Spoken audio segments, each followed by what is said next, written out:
Welcome to the Midnight Mystery Theater as we present another tawdry tale of terror, Mystery! suspense, Terror! and something else. Something else! This evening's wacky, way out of this world episode is entitled The Case of the Missing Astronaut. The Midnight Mystery Theater is brought to you by Flexer and Frankel, the cheese adjustment people. Have you had your cheese adjusted today? If not, why not? And now, Act 1 of The Case of the Missing Astronaut. Eerie space The story you are about to swallow is an actual case taken from the files of NASA while the entire staff was out picking up a copy of Goofy's autobiography, My Life as a Cartoon Moron, and returned without anyone noticing except a security guard named Duncan, who we blackmailed with a photograph of himself making love to a huge donut. The security guard would later marry the donut and have 5 mini donuts called Duncan's Donuts. Any similarities to events, persons living or dead, are purely intentional. We go now to the year 2098 in a galaxy far, far, really far away in the spaceship X-13 commanded by Johnny Rocket.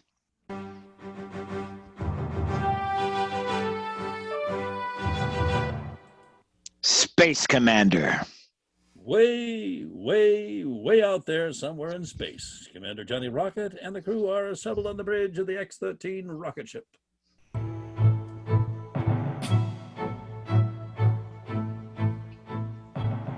Cadet liftoff, I'm concerned about the professor. I had him exit the ship's portal to repair the ship's no shirt, no shoes, no problem sign. When did he go out there? How many other things need to be repaired? Looks to be, 400, sir. 400 repairs? How did the X-13 turn into a space bucket? The professor clocked out at 0400 hours, sir. Alrighty, so that's... 4 o'clock this morning, Commander Rocket. At the tone of the time, the tone of the time of the tone of the time of the tone of the time will be 0800. Tone. And Rollo, you need to tone that down a bit. Wasn't anybody tracking the professor? I can't remember. Did I assign someone to assist? I was assigned, sir, but the professor refused my assistance, informed me that as a rookie I would only get in his way. I left when he then started singing, I did it my way. You have a singing hand puppet of the Professor, Cadet Gearmar? The cookies, man, the cookies! We half Vorkin, half humans are extremely resourceful. The hand puppet doubles as a sleeping bag in case I go camping with 5 tiny people. Makes sense to me. It does? Cadet Winky, audio transmit to Professor Nosehairs. Bridge to Professor Nosehairs, come in! Come in, Professor! Give me that thing. Professor Nosehairs, this is Johnny Rocket.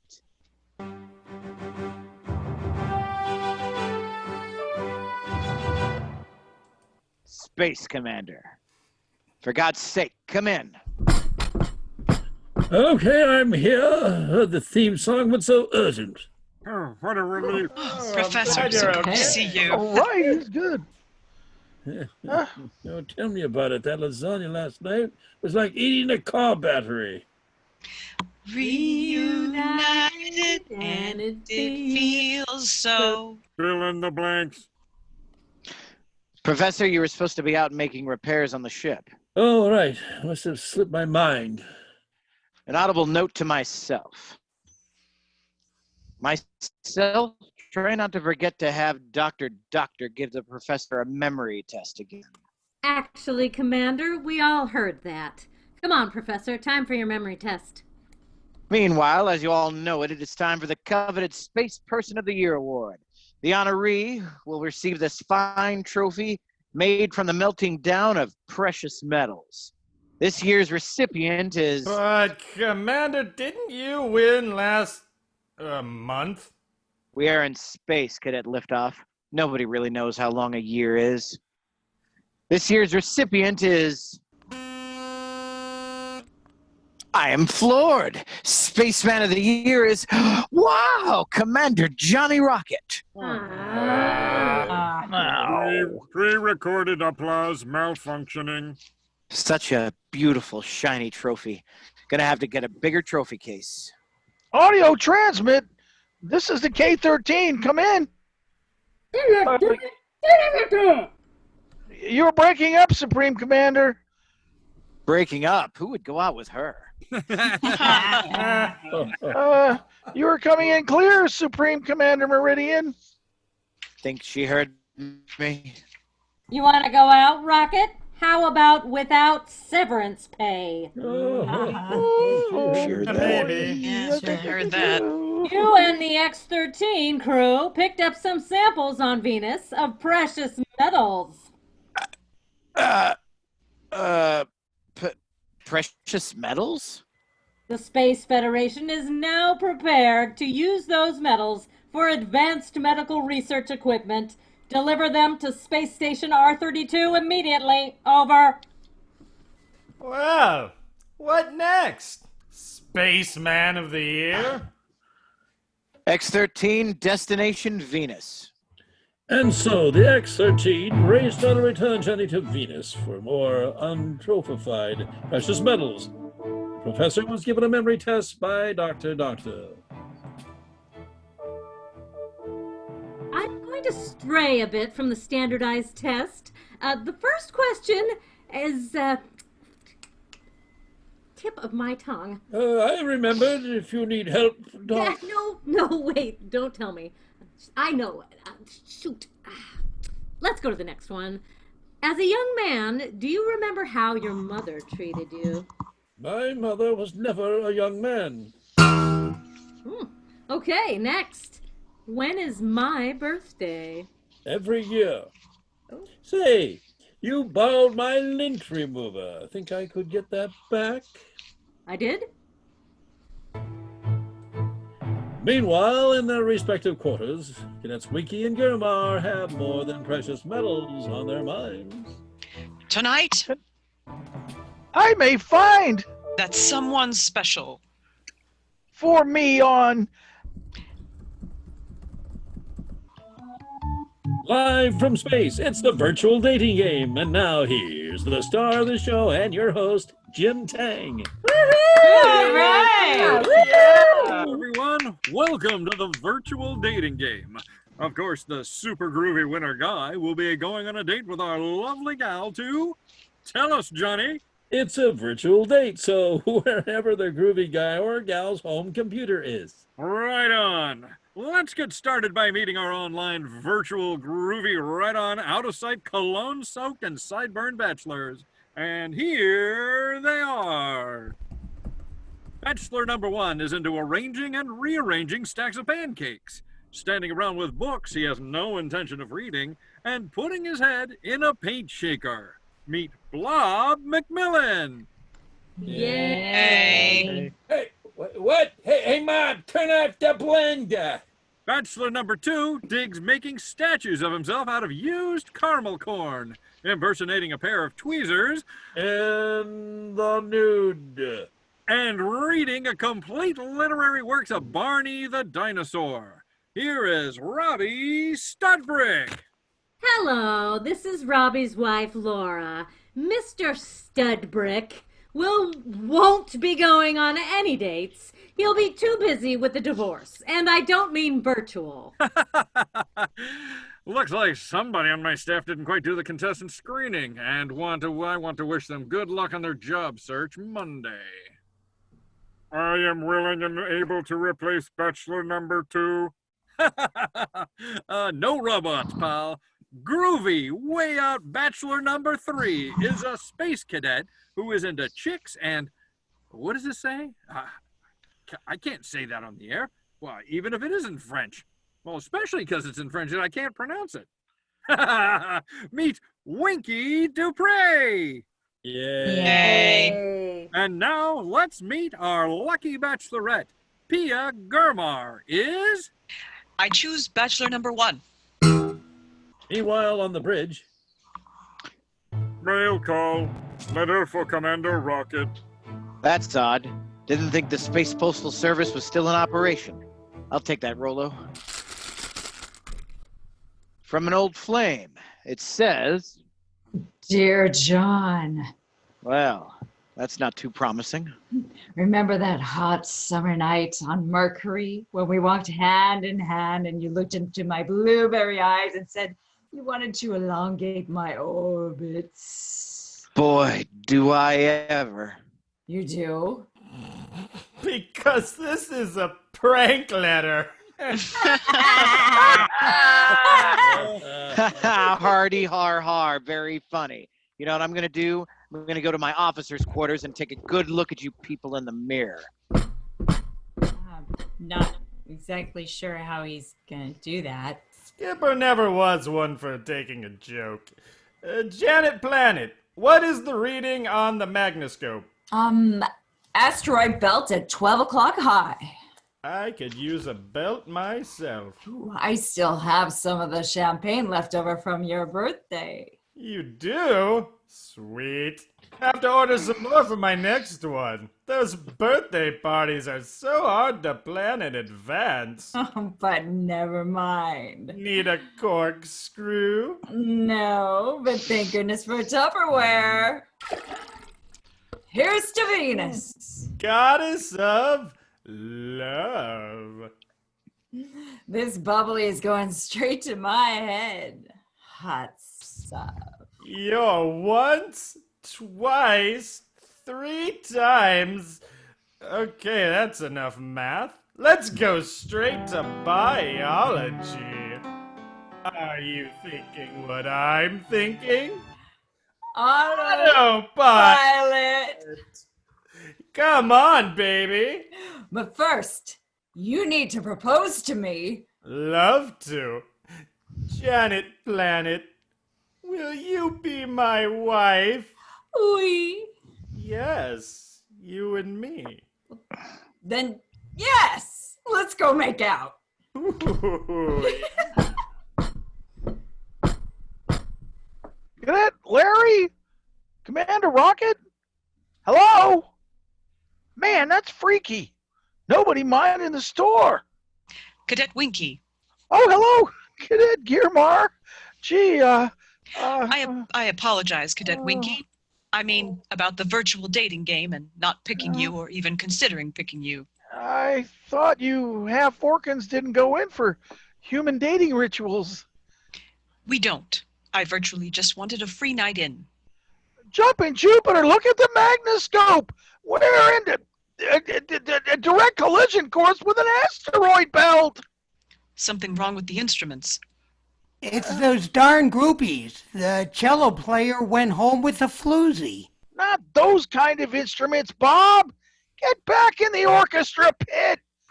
I better call Commander Rocket. My sensors are currently activating code red alerts due to encountering counter-gravitational fields.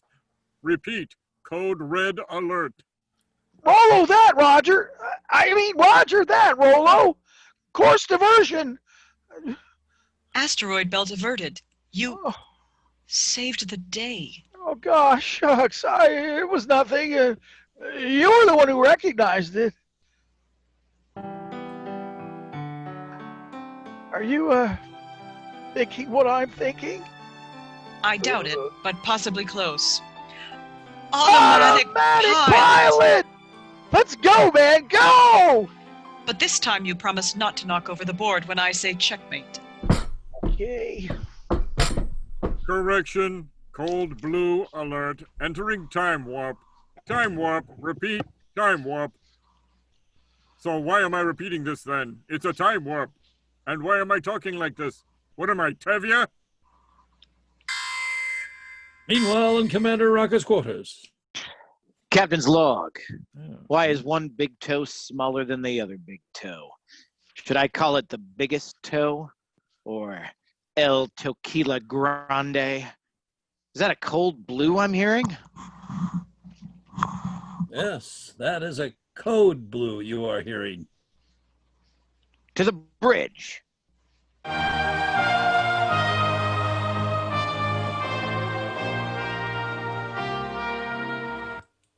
Where is everyone? Where is anyone? What am I, chopped liver?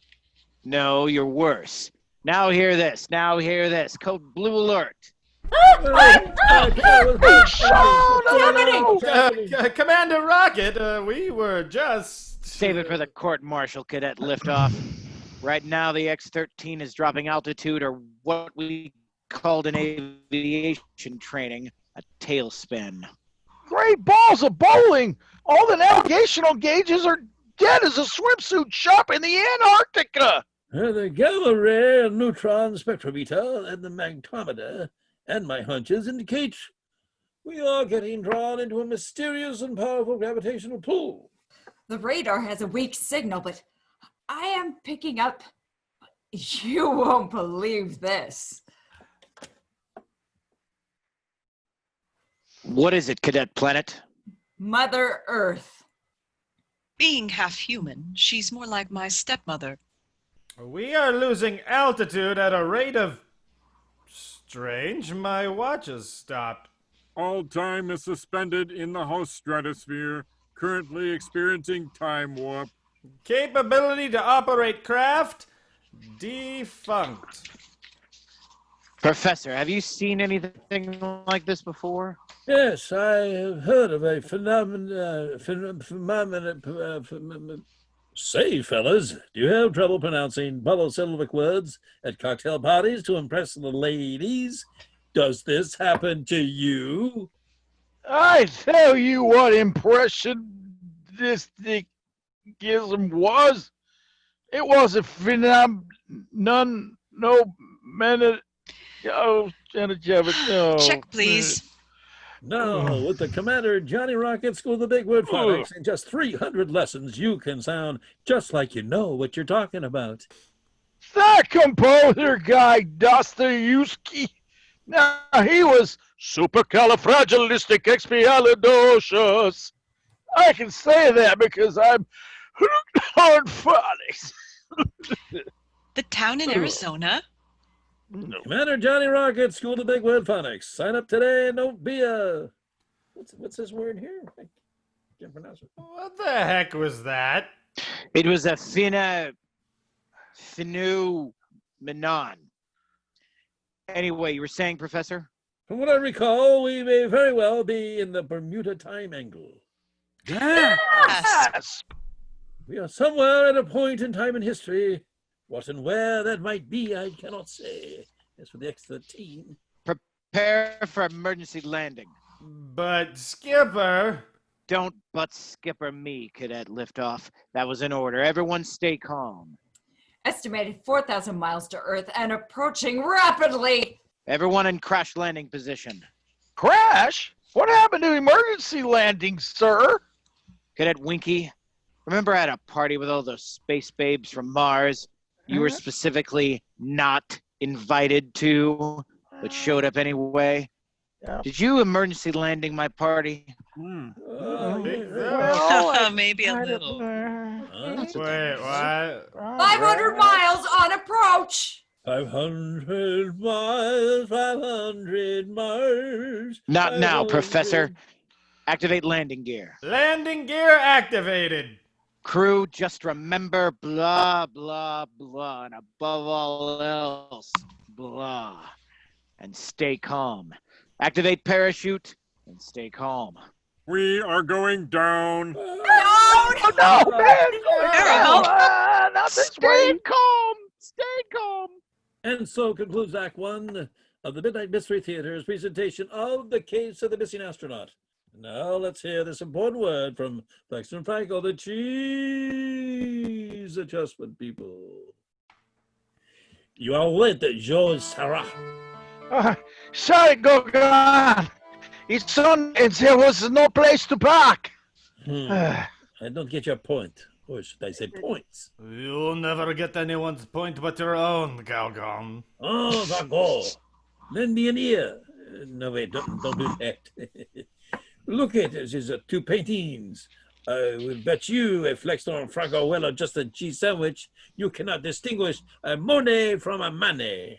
Put your Monet where your mouth is and hold the mayonnaise. I am able to do two things at once, like the great diminutive artiste who could not only paint dancers, but could play two medieval string instruments at once.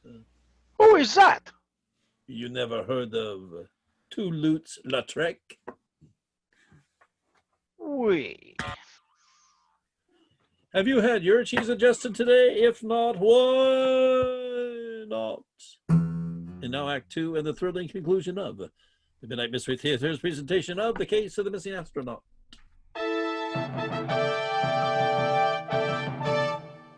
As you may or may not recall, due to reasons best known to yourself, for example, Kids, who put Mr. Bubble in the dishwasher?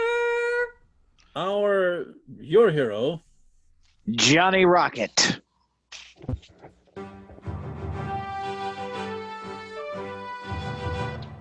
Space Commander. and the crew of the X-13 were caught in the Bermuda Time Angle and had no choice but a forced landing on Earth. No. Is everyone okay? Oh my God. Oh, no.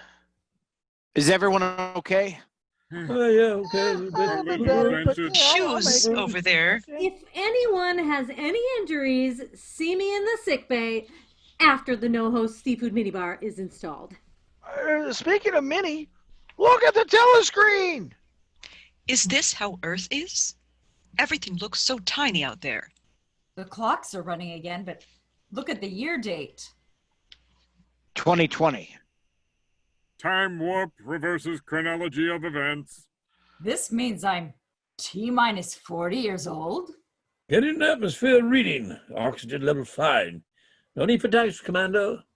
Why? Did you supply the oxygen, Professor? The professor means oxygen tanks, sir. Right. Huh. Prepare to disembark. Cadet Winky, open hatch. The crew stepped off the X-13 onto a tiny village of the windmills and Little Mountain. Earthlings wondered if humans had once been a minuscule people until... Hey, no golf carts allowed on the miniature golf course, man. Let me handle this. This human appears to be our size. How do they fit in those little buildings? Warning, according to my History Channel, this individual is wearing a mask, making him a train robber. But we aren't, train. But he doesn't know that, and I'm guessing not much else.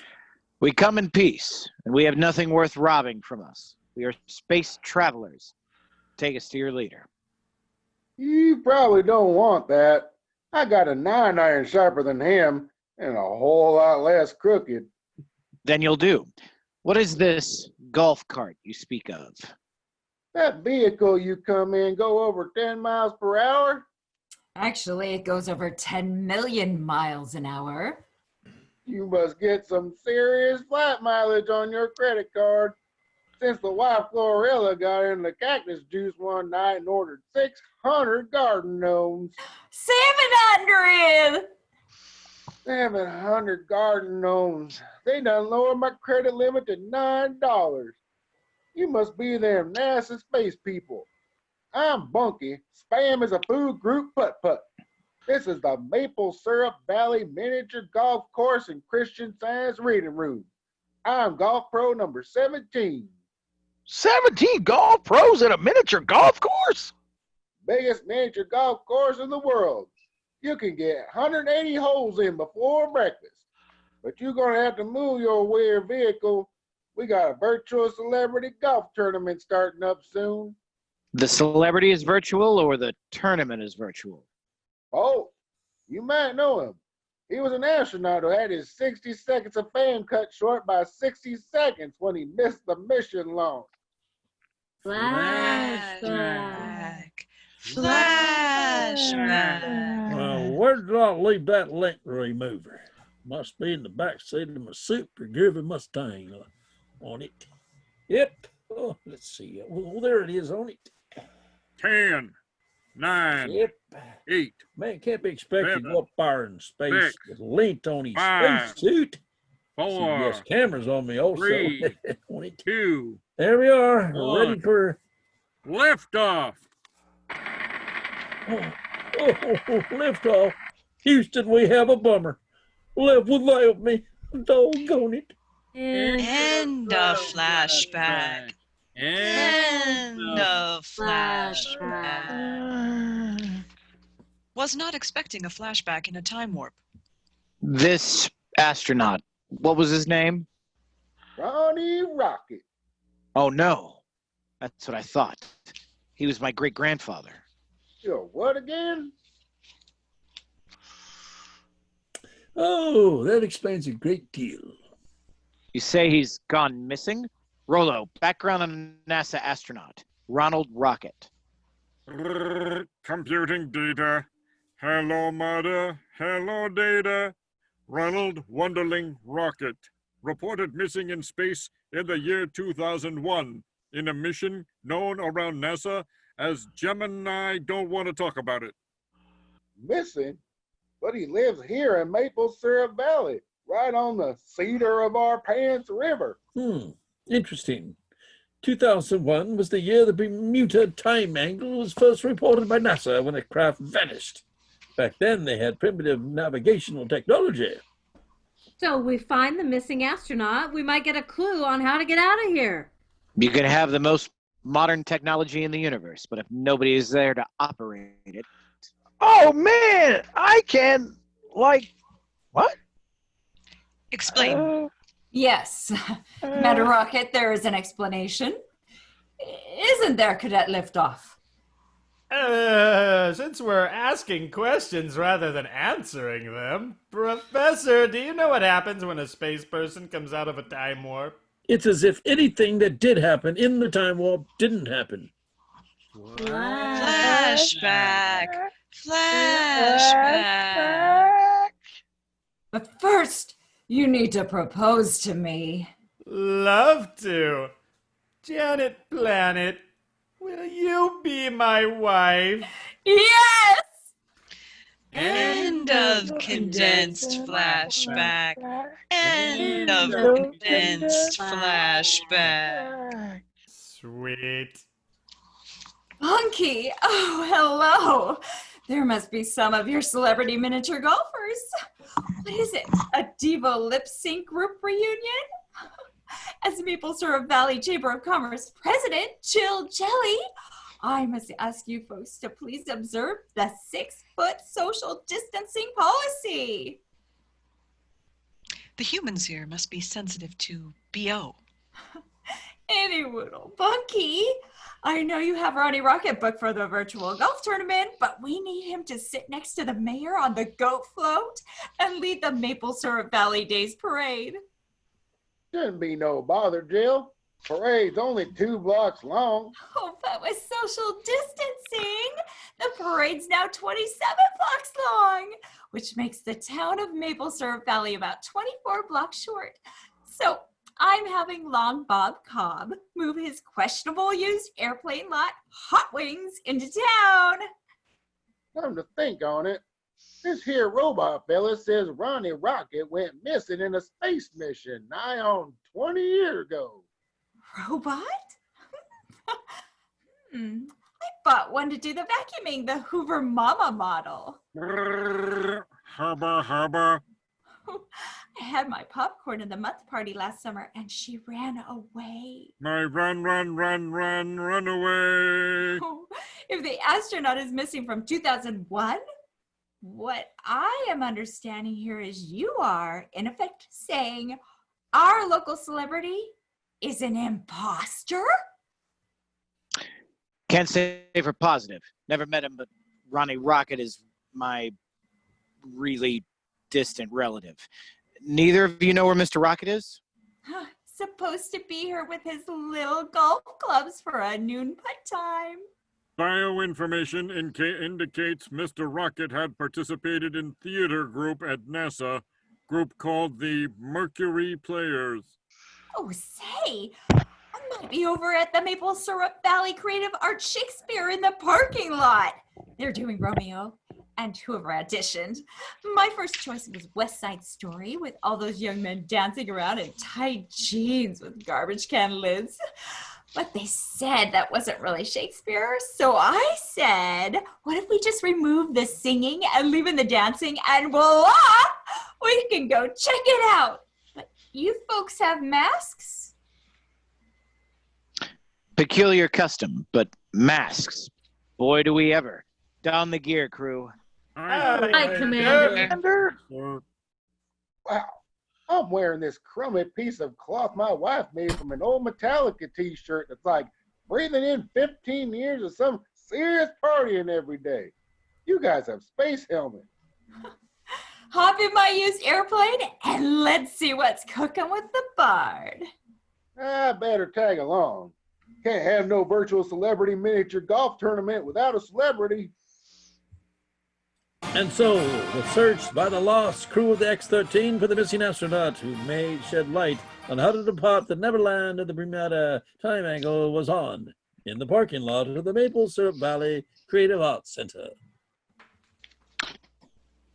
That man over there, directing. He sure looks familiar. Energy, people, and let's remember to keep our 6-foot distance. And for our pregnant Juliet, 6.5 feet. Let's really hear those garbage can lids. 1, 2, 6, 7, 8. Hey, Orson, keep it down. I'm trying to run a heavy metal drum school here. Whatever heavy metal drums you are referring to, Cindy, do not sound like the gentle rhythms of the Caribbean to me. Mr. Orson Kane, our resident genius. Ah, our beloved benefactor, Jill Jelly. Say hello to beloved benefactor, gentlemen. Good afternoon. Good afternoon, Miss Jelly. We are excited about the virtual dancing for the virtual festival. But fellas, let's watch our backgrounds. What do you mean? One of you had me in yours. Well, any hoodle. Orson, we are wondering if you had our local hero Ronnie Rocket audition for your show? Yeah, Mr. Kane, before we get to that, I didn't get my call back. It's been over a year. Oh, yes, Mr. Putt-Putt. For your monologue, you stood in the cardboard box of the refrigerator while you sang Your Cold, Cold Heart. That was my wife, Clorella's idea. She has others. Has it only been a year? Let's wait a few more years. Tell you what, if we do Frozen, we'll call you. Where was I? My name is... Let me guess. Johnny Rocket. What, no theme? Sorry, we're on our union break. Space Commander. You know me? I recognized you immediately. You see, I'm a refugee from the future as well. Of course, I was 58 years older then. Why, of course. Professor Orson Kane, head of the drama department at the Space Academy. Professor Newshells. Real live space traveling alien standing in front of the Maple Syrup Valley Travel Agency. We are not aliens. I was made in San Francisco. Gosh, Professor Kane, we wondered what happened to you. Well, Cadet Wiki, it was like this. I was on my way to summer school at Space Station R66 teaching Martian to Martians when I was caught in the Bermuda Time Angle and landed at Hill in Maple Syrup Valley. Well, we should go out and have a glass of wine like old times.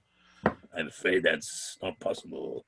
Everything's closed. Remember that science fiction novel that was so popular on campus about a devastating virus? Man was spending too much money on ways to kill each other than a vaccine. It turned out to be a history book.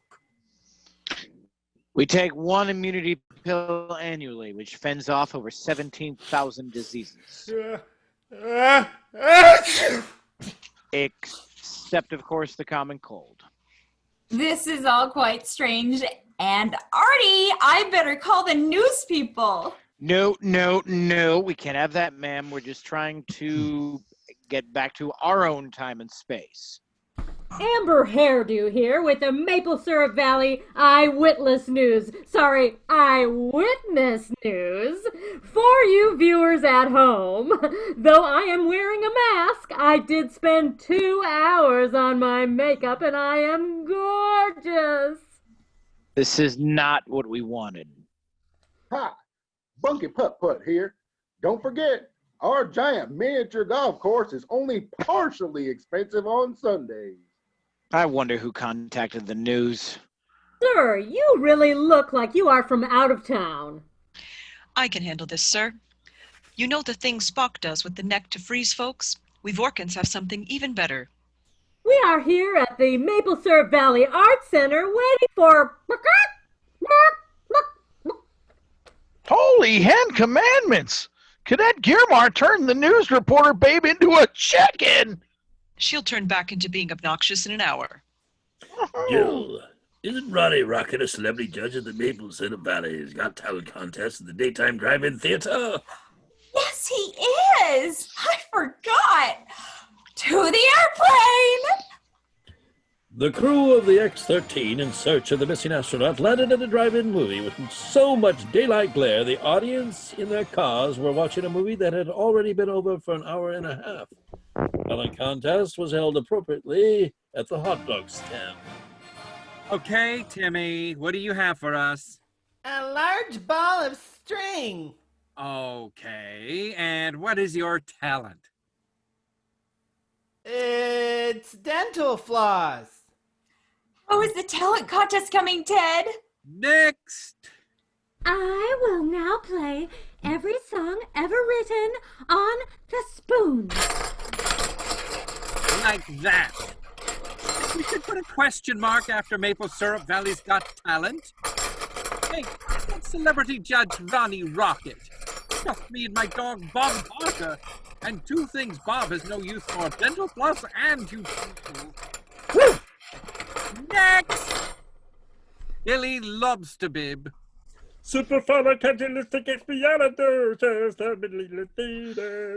Hey, everybody, look up! There's the X-13! Yes! But that's not the X-13, Cadet Wiki. That's the Gemini. I don't want to talk about it. Soda water bottles, soda water bottles. Quiet, everybody! Audio transmit! Cadet Winky X-13, come in! Astronaut Jimmy Rocket. Jimmy Rocket? That was his name? Great-grandpa? Great-grandpa? Oh, Roger. We used to use Papa Bear. I found your craft and copied your navigational points and reversed them to exit the time warp. I am the Jim in the Gemini. Don't want to talk about it.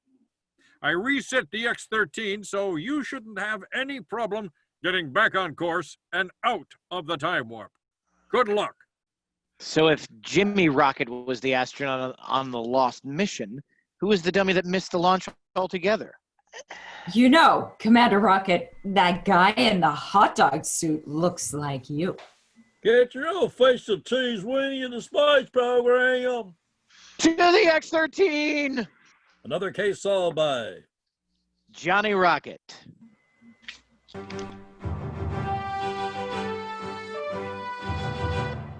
Space Commander. And so concludes the Midnight Mystery Theater's A Case of the Missing Astronaut. This is your announcer, Johnny, saying join us again next time as we present another tawdry tale of terror, suspense, and mystery. The Case of the Missing Astronaut is written and directed by John Ruoff. The Midnight Mystery Theater players are Jalen Green as Commander Johnny Rocket, Ryan Aspert, Rob Bowker, Lindsay Dahlbach, Chris Matthews, Shauna Millard, Dean T. Moody, John Ruoff, and Gail Wamba. The sound effects were created by Josh Kibbe, and the music was performed by Bob Blumenthal. The performance was recorded for the 22nd Annual 2020 Maple Valley Creative Arts Council's Art Fest, the virtual edition. This has been a Poppy's Purse production.